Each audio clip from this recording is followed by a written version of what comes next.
Hello friends, आप सभी लोगों का स्वागत है आपके अपने YouTube channel selection with Ravi sir में। आज का वीडियो जो बन रहा है वो इस पर्पस से है, इस उद्देश्य से है कि अभी कल उत्तर प्रदेश पुलिस भर्ती बोर्ड ने यूपीएसआई सिविल पुलिस का रिजल्ट जारी किया है।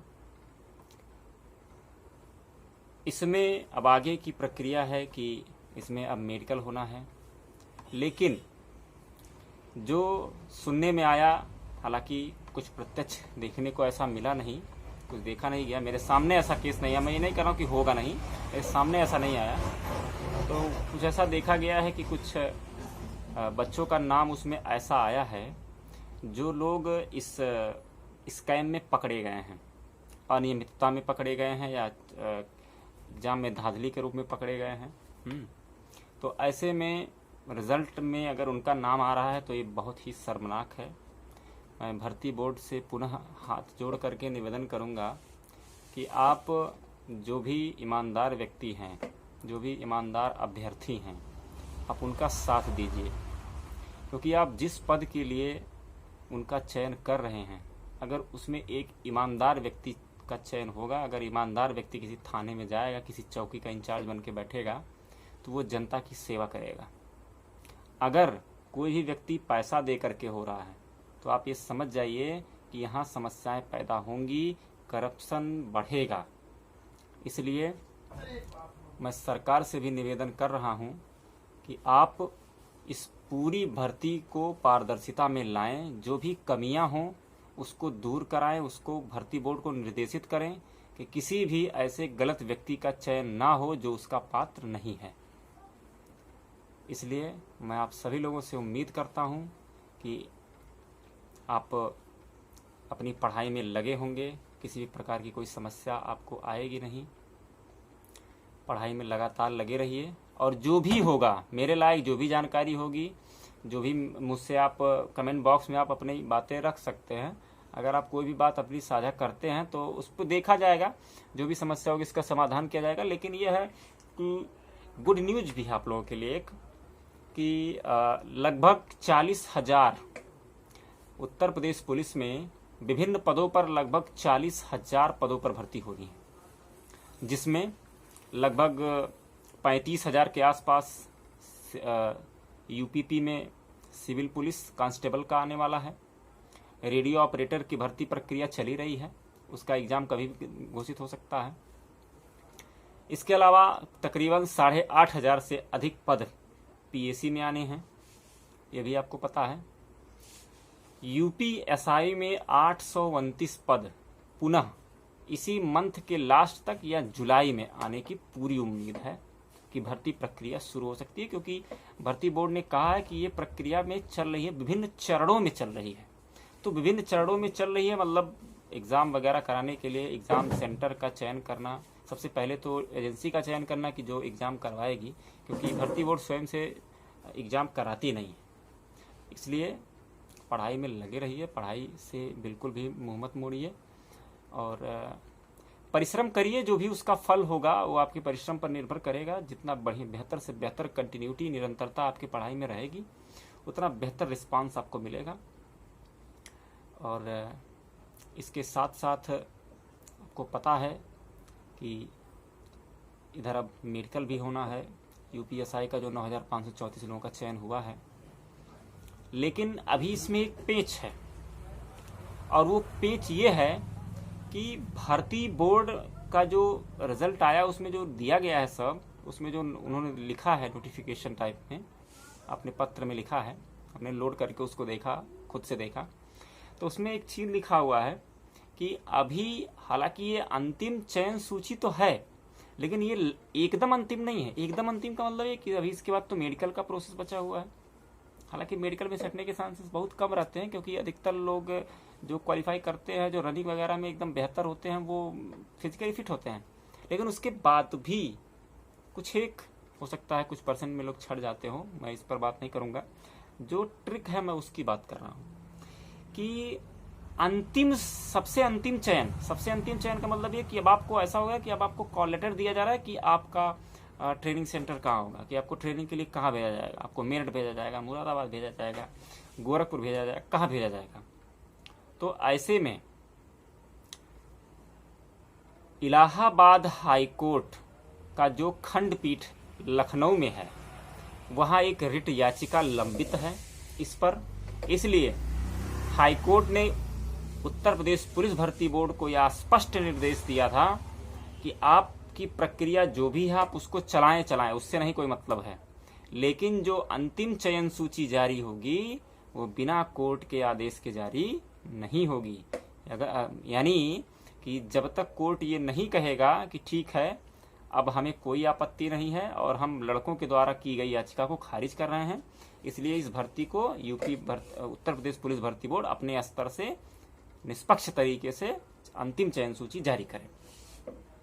लेकिन तब तक किसी भी प्रकार से किसी बच्चे को ज्वाइनिंग के नाम पर या कॉल लेटर जो आएगा ट्रेनिंग के लिए उस तरह का पुलिस सत्यापन वगैरह तो हालांकि भर्ती बोर्ड अपना करा लेगा तब तक, लेकिन यह है कि जब तक मतलब उनको तब तक नहीं मान लिया जाएगा कि वो इन हो गए जब तक इलाहाबाद हाईकोर्ट की जो खंडपीठ है लखनऊ में, जब तक वो आदेश कोई जारी नहीं कर देती है।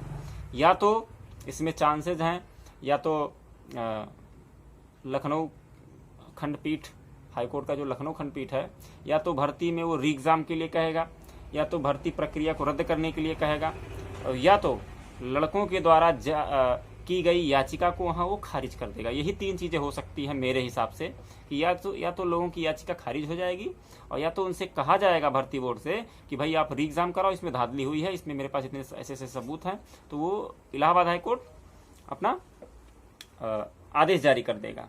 ऐसे में सरकार के पास भी चांसेस रहेगा कि सरकार सुप्रीम कोर्ट भी जा सकती है, वो बात की बात है। लेकिन फिलहाल ये तीन चीजें दिख रही हैं कि या तो री एग्जाम, भर्ती प्रक्रिया रद्द, और या तो फिर बच्चों की याचिका खारिज। यही इतने चांसेस बन रहे हैं। अब देखिए क्या होता है, लेकिन यह है कि निराश ना हो। जिनका हुआ है उनको बहुत बहुत बधाई, और जिनका नहीं हुआ है वो निराश ना हो।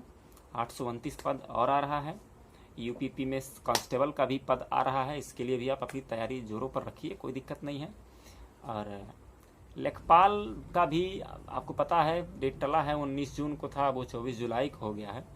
तो ऐसे में आप लगभग सबका सिलेबस सेम है। यह है कि थोड़ा सा पुलिस में आपको मूल विधि संविधान के बारे में थोड़ा सा पढ़ना रहता है, लेकिन यह है कि लेखपाल में भी आएगा, लेकिन मूल विधि नहीं आएगा तो संविधान की कुछ चीज़ें तो टॉपिक में आ ही सकती है, कुछ पॉलिटी से कुछ क्वेश्चन पूछे जा सकते हैं। इसलिए पढ़ाई का जो एक लेंथ है, जो एरिया है, उसको थोड़ा सा ब्रॉड रखा जाए कि लगभग सभी विषयों में विशेषज्ञता हो, हिंदी हो, रीजनिंग हो, मैथ हो, जीके जीएस हो, करंट अफेयर्स। अभी मैंने पीसीएस का पेपर देखा, लगभग 35 से 36 क्वेश्चन करंट अफेयर्स से आए थे। अब सोचिए 150 क्वेश्चंस में से 35-36 क्वेश्चन अगर करंट अफेयर्स से आ रहे हैं, तो आप सोचिए पीसीएस जैसी परीक्षा में कितना बड़ा रोल हो रहा है करंट अफेयर्स का। ऐसे में इसको बिल्कुल भी नेगलेक्ट नहीं किया जा सकता है। करंट अफेयर्स के लिए जो भी मैगजीन्स हैं या यूट्यूब पर बहुत सारे चैनल्स हैं जो करंट अफेयर्स पढ़ाते हैं, बेहतर भी पढ़ाते हैं, जिसमें उत्कर्ष क्लासेस भी हैं जो करंट अफेयर्स के लिए बहुत बेहतर रिस्पांस देते हैं। मैंने देखा है कि बहुत सारे क्वेश्चंस उनके द्वारा बताए गए तो फंसे भी हैं, लेकिन उसमें ये भी होता है कि जैसे अगर आप 1 साल लगातार, 2 साल, 3 साल लगातार कोई चीज़ पढ़ा रहे तो आपसे छूटेगा ही नहीं कुछ, है ना, क्योंकि लगभग सारी चीज़ें अगर आप बता दे रहे हो तो कहीं ना कहीं किसी न किसी महीने का, किसी न किसी साल से तो लड़ ही जाएगा, वो एक अलग मुद्दा हो गया। लेकिन यह है कि अगर मिल रहा है तो उसको कंटिन्यूटी में लाना होगा। अगर आप किसी चीज़ को बहुत निरंतरता में रखेंगे तो आपकी तैयारी बहुत बेहतर होगी। और मैं आप लोगों से पुनः यही कहूँगा कि आप लोग तैयारी करें, बेहतर से बेहतर तैयारी करें, और ईश्वर ने चाहा तो आपका भी सिलेक्शन होगा, जो भी मेहनत करेगा उसका सिलेक्शन होगा। और सरकार से भी मैं पुनः निवेदन करूंगा कि अगर इस भर्ती में किसी भी तरह की कोई अनियमितता दिख रही हो, अगर लड़के मांग कर रहे हैं, तो मैं पुनः कहूंगा कि आप उसकी जांच जरूर करा लें, अपने स्तर से जांच करा लें, संतुष्ट हो लें, जिससे जो साफ सुथरी छवि सरकार की है वो बनी रहे। मैं तो यही कहूँगा।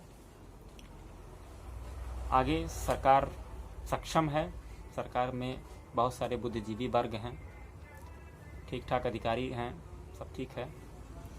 और यह है कि सब कुछ सही रहे, मैं भी यही चाहूँगा, कोई दिक्कत ना हो किसी बच्चे को, कोई परेशानी ना हो किसी बच्चे को। सरकार का भी ये दायित्व तो बनता है, क्योंकि हमने सरकार को इसीलिए चुना है कि सरकारें हमारी बातें सुनेंगी, हमारी समस्याओं का समाधान करेंगी। इसीलिए सरकारों को बनाने के लिए वोट डाला जाता है।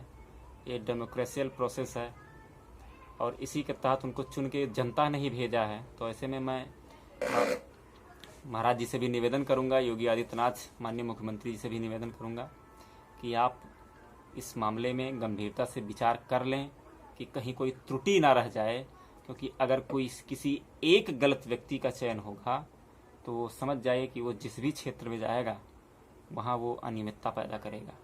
इसलिए मैं आपसे निवेदन करूँगा कि अगर सब कुछ ठीक है तो ठीक है, नहीं तो आप एक बार श्योर हो जाएं, उसको अपने स्तर से जांच करा लें और जो भी दोषी हो उस पर सख्त से सख्त कार्रवाई करें, कि जिससे आने वाले समय में कोई भी व्यक्ति ऐसी हरकत करने से बिल्कुल भी डरे और उनके दिमाग में ही ये चीज़ ना आए। क्योंकि बड़ा मनहीन होता है कि मतलब भर्ती किसी तरह से भर्ती निकली, उसके बाद भर्ती निकलते ही उसकी सीटें बिकने लगती हैं। ये बड़ा ही दुख का विषय है और हम जैसे लोगों के लिए भी बड़ा दुख का विषय रहता है, क्योंकि हम लोग भी कहीं ना कहीं एस्पिरेंट हैं, चाहे वो वनडे एग्ज़ाम हो, चाहे वो ट्रिपल लेयर एग्ज़ाम्स हों। ऐसे में थोड़ा सा मानसिक तनाव एक विद्यार्थी के, आप लोग जानते हैं कि विद्यार्थी के ऊपर मानसिक तनाव रहता है। जैसे अगर आपने ग्रेजुएशन तक क्लियर किया तो आपको एक थोड़ा सा मोटा मोटा सिलेबस आपको ठीक है, यहाँ हमको इतना इतना पढ़ना है, हमको एक एरिया भी रहता है कि यहाँ हमको इतना % लाना है, ठीक है, इतना आदमी गेन करने में सक्षम रहता है, वो इतना करता है। लेकिन इसमें कट ऑफ जैसे अभी पेट में हुआ, मुझे थोड़ा सा ये अच्छा लगा कि पेट में उन्होंने स्कोर अच्छा दिया, उन्होंने बच्चों का रॉ मार्क दिया, नॉर्मलाइज्ड स्कोर दिया, है ना, तो ये हमको समझ में आई बात। लेकिन अब यूपीएसआई में किसी को पता ही नहीं कौन कितना नंबर पाया है, कोई नहीं जानता कितना नंबर पाया है। मैंने भी एग्जाम दिया था, मेरे को भी नहीं पता कितना नंबर मुझे मिला है। अगर मैं आंसर की से देख करके अपना नंबर जान भी लूँ तो मुझे कैसे पता चलेगा कि उस भर्ती बोर्ड ने नॉर्मलाइजेशन में मेरा कितना नंबर काटा, कितना नंबर मेरा बढ़ाया है कि नहीं, क्या हुआ क्या नहीं हुआ, कोई पता नहीं है। ये थोड़ा सा ये सिस्टम मुझे समझ में नहीं आता है कि क्यों, क्या दिक्कत क्या है, बच्चों का नंबर बताने में आपको समस्या क्या है। आपके पास बच्चों की कॉपी है, आपके पास बच्चों का रिजल्ट है, तो अगर रिजल्ट आप किस बेसिस पे बनाते हैं, बच्चों का रॉ मार्क होगा तभी ना आप रिजल्ट बनाएंगे।